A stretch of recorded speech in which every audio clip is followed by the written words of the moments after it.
Olá, começando o Alesp Conecta de hoje. Lembrando, a Alesp Conecta para levar para você que está ouvindo, vendo a gente, temas que hoje estão sendo discutidos na grande mídia e também na sociedade, né? E a gente leva para você, então, essa discussão e os esclarecimentos com relação a alguns dos temas. E um dos temas recorrentes dessas últimas semanas é com relação à reforma tributária. Muita gente escuta esse termo e fica com aquele ponto de interrogação, o que é, para onde a gente vai, o que vai mudar, e quem vai me ajudar nesse programa de hoje a dizer para você como que vai funcionar essa reforma tributária é o doutor Eduardo Sallucci. Ele é advogado, presidente do Movimento de Defesa da Advocacia, daqui a pouco ele vai falar um pouquinho sobre isso, mas, doutor, obrigada por ter vindo aqui ao Alesp Conecta e ajudar a gente a contar sobre esse tema para a população. Obrigado, é um prazer estar com vocês de novo. Quero cumprimentar a todos com os votos de que estejam todos bem nesse momento muito difícil que passamos. Pois é, o momento, né, e principalmente nesses últimos meses com relação à pandemia, todo mundo fica preocupado no amanhã e naquilo que pode acontecer nesse pós-pandemia, né? E no meio dessa discussão toda de pandemia, de questão sanitária, nós temos em voga a reforma tributária, que é um termo que muita gente escuta, fica preocupada, mas não sabe efetivamente o que é essa reforma tributária. Então, para começar de um modo didático, contando para o pessoal o que hoje está girando em torno da reforma tributária. Bom, a gente não precisa dizer, todos nós estamos passando, o país está passando, o mundo está passando por um momento muito difícil, né? E o Brasil, em especial, tem um dos sistemas tributários mais complicados do planeta, né?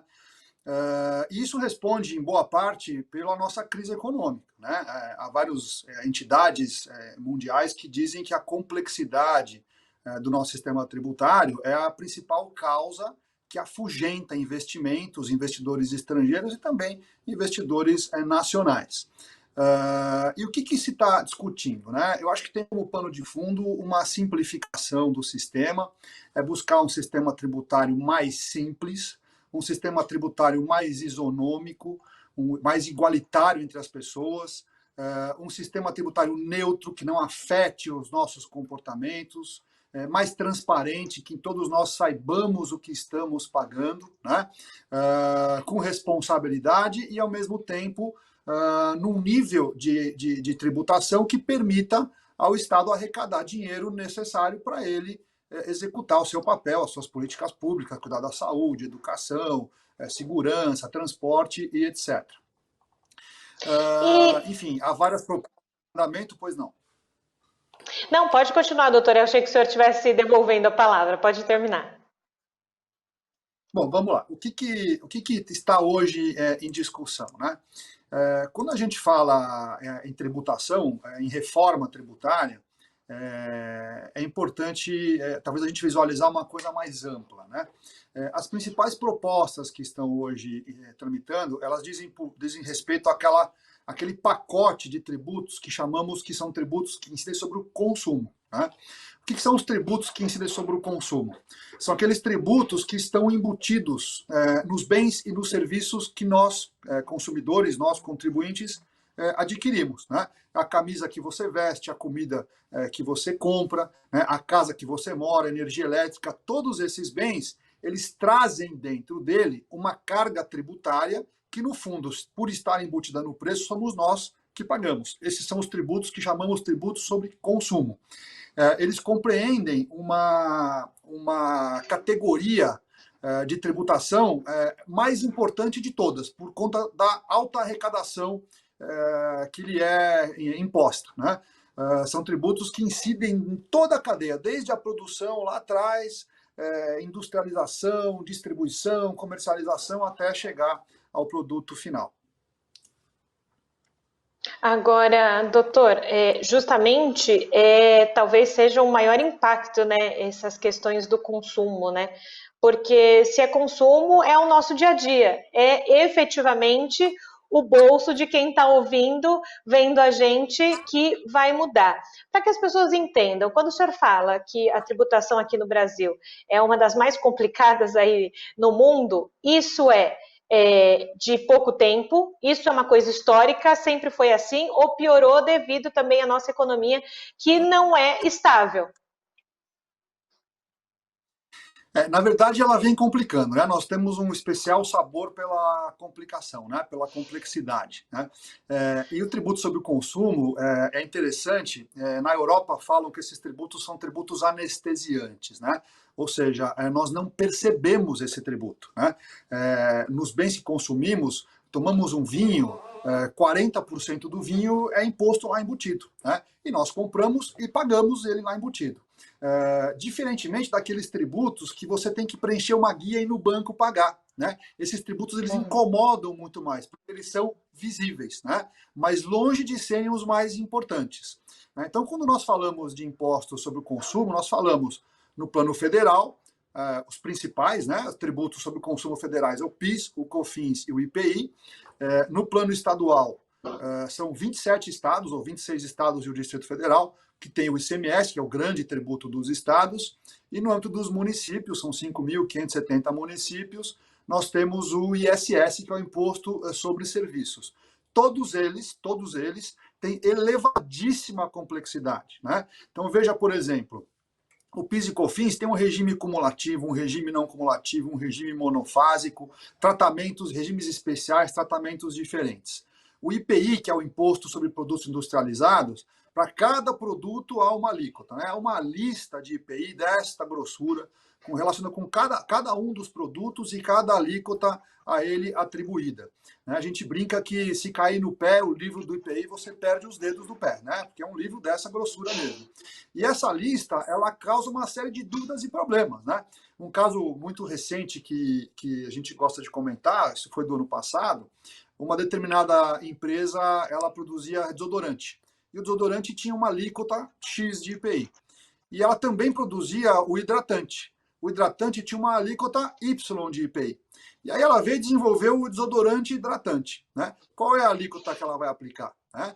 Aí você leva isso ao judiciário, a empresa entende que é uma alíquota, o poder público entende que é outra, e chega lá para o julgador decidir, ele tem que fazer uma perícia para saber se o componente que prevalece naquele produto é o que provoca a desodorização ou a hidratação, né? Quer dizer, é uma coisa maluca. E assim eu seria capaz de passar o dia aqui citando exemplos, né? O croque é chinelo, ou é sandália, ou é tênis, né? O sapatênis é sapato ou é tênis, né? A bolacha Pringles lá, ela é batata ou ela é salgadinho, enfim, e a gente vive no inferno.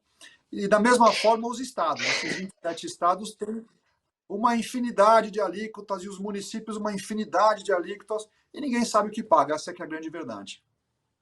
E quando o senhor fala nesse sentido de tributação e de exemplos, me vem um exemplo que eu acho que todo mundo já fez isso na vida. Quando vai ao supermercado, a gente pega a notinha fiscal no final, além de tomar um susto com o preço que gastou naquele momento, a gente vai vendo quanto é de cada tributo. Ou se você compra menos produtos, você vai vendo o que é de cada um. E aí, no fundo, sei lá, a compra ficaria 20%, 30% mais barata se não fossem todos esses tributos, né? Eu acho que é um jeito fácil das pessoas entenderem, porque acho que todo mundo já olhou essa notinha fiscal alguma vez na vida, né? É verdade. E o teu exemplo é bem interessante, porque, na verdade, há uma lei que diz que os comerciantes, né, o supermercado, eles são obrigados, as lojas de roupa, não importa, a colocar na nota fiscal quanto tributo você está pagando, né? Ou seja, ele objetiva fazer com que nós, pessoas, cidadãos, consumidores, contribuintes, saibamos qual é o imposto que lá está inserido. E a grande verdade, isso está em linha com o que você falou da complexidade, ninguém sabe qual é o imposto que está lá inserido. É uma lei que ninguém consegue cumprir, né? Então, se você vê esse apontamento que está na notinha fiscal, ele é o apontamento da alíquota que incide naquela venda. Mas o imposto que incidiu nas etapas anteriores são valores muito superiores, mas que estão lá mascarados, né? Então, no fundo, o que nós pagamos é muito mais do que o que nós achamos que pagamos. Essa que é a verdade. Eu não sei se eu fico feliz ou fico triste ao ouvir isso que o senhor está falando, mas enfim, a gente está explicando para o nosso ouvinte, nosso telespectador do Alesp Conecta, sobre essas situações. E devido então a toda essa complexidade, eu acho que eu vou usar muito essa palavra aqui hoje, complexidade, as discussões de reforma tributária lá em Brasília também são complexas. O ministro da Economia, o Paulo Guedes, apresentou uma versão dessa reforma tributária, há uma grande discussão de bastidor, para que as pessoas consigam entender o porquê dessa grande discussão. É difícil se mudar um sistema que já vem de longos anos. É difícil, principalmente num país como o nosso, né? E por que principalmente num país como o nosso? Porque o Brasil ele tem algumas características. Ele tem, primeiro, essa legislação complicada. Segundo, você tem uma multiplicidade de alíquotas. Você tem uma tributação que é dividida entre União, 27 estados e 5.570 municípios. Portanto, você unir isso tudo em um único tributo, você naturalmente vai provocar desconfianças e receios, né? Especialmente em setores econômicos, né? É inerente, é do setor democrático, temos um parlamento que representa toda a sociedade. E a sociedade, ela naturalmente tem grupos de interesse. E em qualquer mudança, é natural que haja vencedores e perdedores, ganhadores e perdedores. Né? Muito embora queiramos simplificar e unificar os tributos em uma alíquota uniforme, as propostas elas tendem a essa unificação, é verdade que na unificação de alíquotas, aqueles que pagam mais do que aquela alíquota que se está propondo vão pagar menos. E os que pagam menos, naturalmente, vão pagar mais. E aí vem aquela gritaria, que é uma gritaria inerente ao processo democrático. Né? O setor de serviço reclama, o Estado A, B ou C, os municípios grandes reclamam, os pequenos concordam. Então você tem aquele cabo de guerra. Né? E isso se dá no político democrático, naturalmente. A grande verdade é que se nós tivéssemos uma única tributação, com uma única alíquota, uma base de incidência ampla, ou seja, o tributo incide sobre todas as atividades econômicas, né? Todos pagariam. Hoje tem atividades econômicas que não pagam tributo como outras, né? Por quê? Porque a legislação ela tem conceitos, por vezes, muito antigos. Né? Nós estamos em 2020 regulados por uma Constituição Federal feita em 1988. Em 1988, nem internet existia. Né? E hoje nós temos que encaixar as atividades que aí estão, streaming, impressora 3D, atividades em nuvem, né? O Netflix da vida, enfim, atividades que o legislador de 88 sequer imaginou que poderia. Né? Então a gente tem sempre aquela zona cinzenta que fala, olha, isso não é mercadoria, isso não é serviço, então não vou pagar nenhum tributo nem outro. Então a ideia é que a gente acabe com essa coisa e se pegue toda a economia submetida à mesma tributação. E quando o senhor fala dessa questão de ser só um imposto, eu vou usar minha colinha aqui, até mesmo no site lá do Senado Federal, diz que essa convergência das propostas seria a extinção dos diversos tributos, justamente sobre bens e serviços, e seriam substituídos por um só imposto, que é o chamado IVA, que é sobre o valor agregado. Seria essa denominação. Então, dentro de essa explicação que o senhor seria esse nome do IVA, né? Isso que eles estão tentando chegar num denominador comum. Exato. O IVA é o modelo do tributo. Né? Nas propostas, chamamos de IBS, Imposto sobre Bens e Serviços. Tá. Né? Esse IVAs, ou IVA, que é Imposto de Valor Adicionado, é o nome que se deu nos IVAs mais antigos. Os IVAs mais modernos do mundo se chamam Goods and Services Tax, ou seja, Impostos sobre Bens e Serviços. Né? Os países que implantaram mais recentemente já estão dando esse nome. Então, a ideia é unir todos esses tributos, que são os mais complicados, em um único tributo. Né? E aí você tem uma série de mudanças. Né? Como eu falei, a incidência ampla, não só bem, serviço, incide sobre tudo. Né? Uma base de cálculo líquida, que significa isso? Por exemplo, hoje nós pagamos um ICMS que está na energia elétrica de todos nós. Se vocês pegarem a conta de luz das nossas casas, você tem lá ICMS 25% em um valor.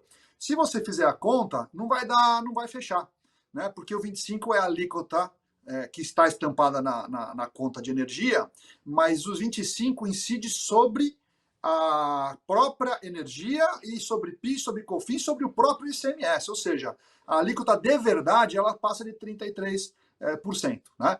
Então a ideia é a gente ter um tributo com uma alíquota limpinha, não mais cobrar na origem, mas no destino, uma alíquota uniforme, sem incentivos fiscais, é um ponto bastante sensível e bastante importante, com uma simplificação das obrigações acessórias, aqui as empresas estão submetidas para poder recolher tributos, né? Entregar declarações, preencher guias, é uma loucura. O Brasil é o campeão mundial de tempo gasto para cumprimento dessas obrigações, né?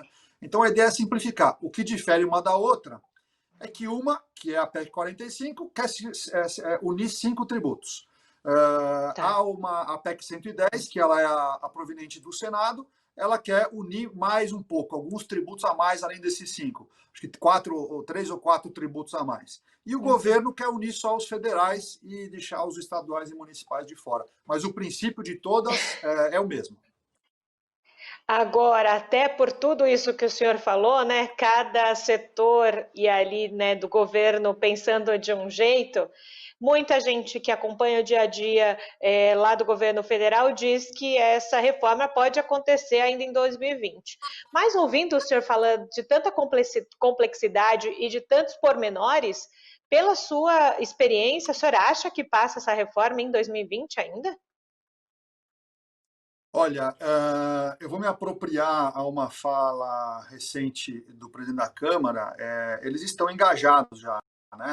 Essas propostas, principalmente a PEC 45 e a 110, elas não são novas, né? Nós trabalhamos no ambiente acadêmico para ajudar a construir essas propostas e as leis que sobrevirão a elas, as leis complementares para poder regular, né? Ou seja, apesar de ser uma novidade no plano social, a sociedade está tomando o pé agora, essas propostas vêm sendo construídas há anos, né? Eu, particularmente, estou há mais de 3 anos debatendo isso, ajudando as pessoas que estão, principalmente, encampando a PEC 45, tentando ajudar a construir um texto que faça sentido. É muito complicado nesse emaranhado, né?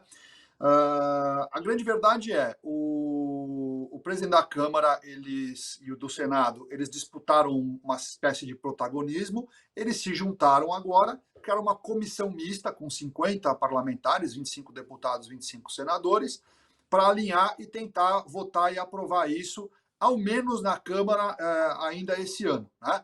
Agora, é importante, eu realmente acredito que até o primeiro semestre do ano que vem, esse assunto vai acabar deslanchando e a proposta será aprovada, evidentemente, com alguns ajustes aqui ou ali, né? Naturalmente, aí são questões políticas e não técnicas, acadêmicas, com o objetivo, naturalmente, de atender esses grupos de interesse que estão ali fazendo pressão para poder, naturalmente, atender os seus melhores objetivos. Mas eu acredito sim. Agora, tem mais um detalhe. Mesmo que seja aceita ou aprovada essa emenda constitucional, haverá ainda uma lei complementar que deverá ser editada depois, né? Há um texto sugerido já para poder aprovar, mas naturalmente isso depende do que for aprovado, né? Isso também demora um pouco, né? Porque também é complexo. Essa lei depois ela é mais detalhada ainda. Depois disso, aprovando essa lei complementar, há que se adaptar ao sistema do Estado, né? O software de gestão, de arrecadação disso, isso também demanda algum tempo, né? Então, assim, por mais que seja aprovada este ano, ano que vem teríamos lei complementar, teríamos sistemas, e aí você tem sempre a respeitar o que a gente chama de anterioridade, né? Ou seja, a lei ela entra em vigor no primeiro dia do exercício seguinte ao que foi criado ou aumentado o tributo. Então, estaríamos falando em um cenário muito otimista em 2022, mais realista talvez 2023. É importante a gente trazer a palavra de um especialista contando, né, como é que funciona também os meandros da coisa, né? Porque às vezes as pessoas acham, não, beleza, agora todo mundo votou, está aprovado, pronto, já vai funcionar, né? E eu quero aproveitar o especialista para perguntar, a gente Eu tenho lido aqui, li algumas coisas dizendo, com o novo tributo os livros vão ficar mais caros. Com isso, aquele outro tipo de serviço vai ficar mais caro. Porque a nossa proposta é levar para quem está ouvindo, vendo a gente, entender o que vai influenciar também no bolso das pessoas. Vai acontecer isso mesmo? Vai ser um modo diferente de se comprar e se pagar? Né? Dizendo português assim, né? Olha, vamos lá. Quando a gente fala que um tributo tem uma alíquota menor do que outro, ou, desculpa, uma mercadoria ou um serviço tem uma alíquota menor do que outra, a nossa cultura diz o seguinte: tudo aquilo que é essencial tem um tributo menor. Por exemplo, básica, os livros, produtos de primeira necessidade. O primeiro problema que se põe é o que é essencial, o que é a cesta básica, né? Por exemplo, no Rio Grande do Sul, chimarrão é essencial.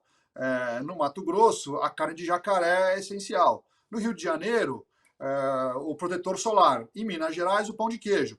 Então, o Brasil é um país muito grande. Esse conceito de cesta básica, por exemplo, de produtos essenciais, ele varia de um continente para outro.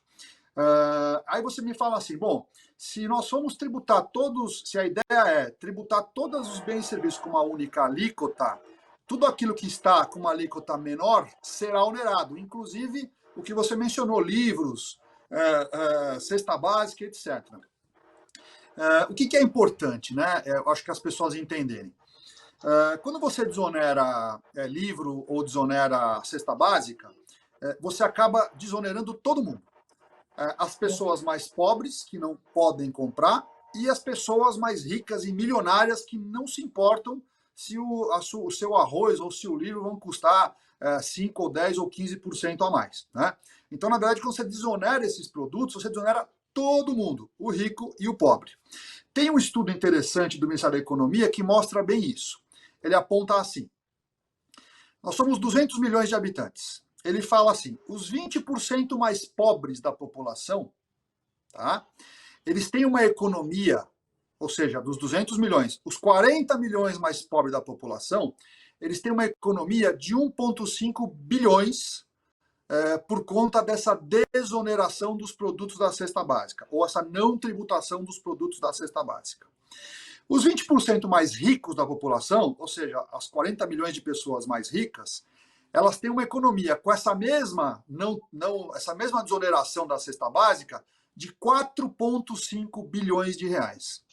Ou seja, primeira conclusão, os ricos, que naturalmente consomem mais, eles têm um benefício financeiro maior do que os pobres, porque os pobres consomem menos. Qual é o efeito se você tributar tudo? Você vai tributar todo mundo, portanto, imaginando nesse exemplo, se tributarmos todos, o Estado arrecada esses 6 bis, o 1 bi e meio dos 20% mais pobres e os 4 bi e meio dos 20% mais ricos. O Estado arrecada esses 6 bilhões e ele devolve os 6 bilhões integralmente para aqueles 20% mais pobres. Né? Isso se chama transferência direta, né, de renda. Essa redistribuição. E aí você corrige uma distorção no sistema e, naturalmente, você ajuda por reduzir esse problema que temos de desigualdade social. A ideia é essa, quando você equipara, por exemplo, a tributação do livro, né? O próprio ministro falou recentemente, ele até mencionou, um dos deputados que fez essa pergunta, falou, olha, Vossa Excelência, por exemplo, não precisaria ter uma isenção para comprar um livro, né? Mas tem, né? Então, na verdade, é um mecanismo de redistribuição dessa riqueza que seria feito mediante a oneração de tudo e a devolução do imposto apenas para aqueles que precisam, de maneira muito maior do que os benefícios que possuem hoje. Não sei se ficou claro, mas eu acho que tentei ser didático aqui.